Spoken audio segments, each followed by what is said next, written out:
Hello from Bug Eye Guy. This is Maury, a beautiful Bug Eye. We've just put rear wheel rear disc brakes in, and a 1275 engine and 5-speed, and a new fuel tank. And that's what I wanted to talk to you a little about today. In this video, mainly about senders, because we had a car this week that was leaking. I've talked about this before in prior videos. When you fill up these tanks, of course, through the filler neck, and it comes up to the top, this little well is obviously below the fuel level that's up here. And if this gasket isn't perfect, it will leak into this well. And what's common for us to see, here's these tracks on the side of the tank.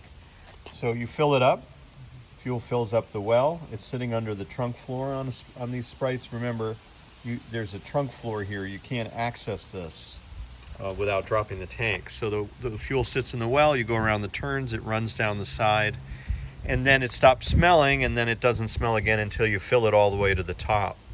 So this is a really annoying problem, and unless you drop the tank, you can't fix it. And to fix it, what really matters is, so let's say you get rid of this kind of old cork gasket. This is a bad tank, by the way. This is one that's been removed because it's kind of crusty inside, but it was also leaking when we took it out. So if you had a good tank, you would take this rubber gasket.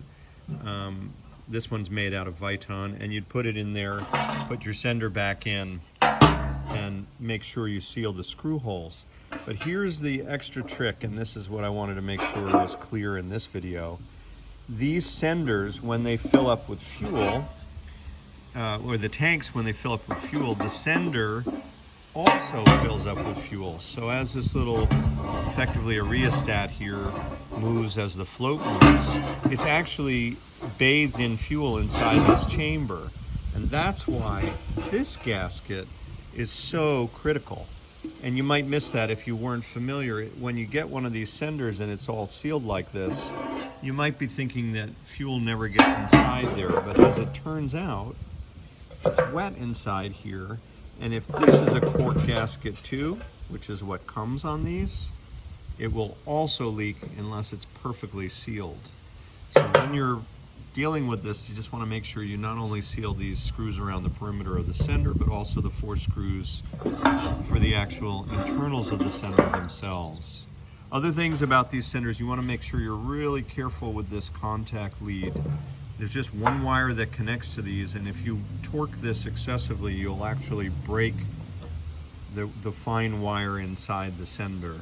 And of course, in past videos we've talked, I don't know why manufacturers the world over are still sending out these stupid these stupid plastic floats which are attacked by ethanol, and then they fill up and become useless. So you have to do this whole thing all over again.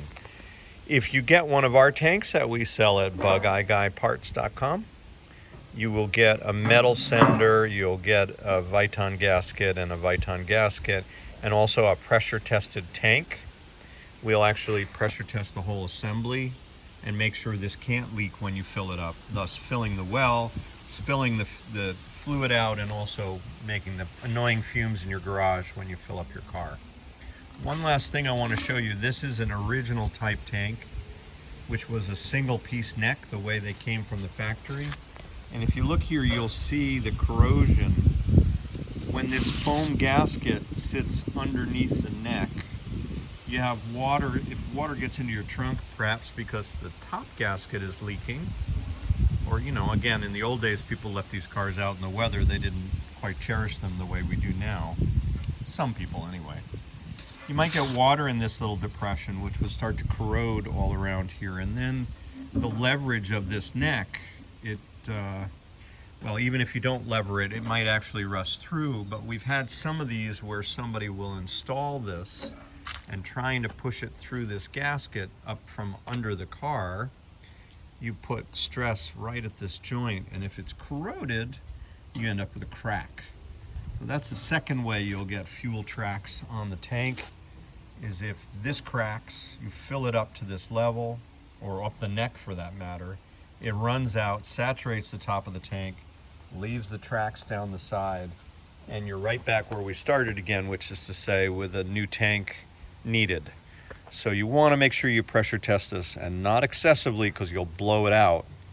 but you pressure test it to make sure you don't have any leaks, and then you're ready for another ride in your restored Bug Eye from Bug Eye Guy.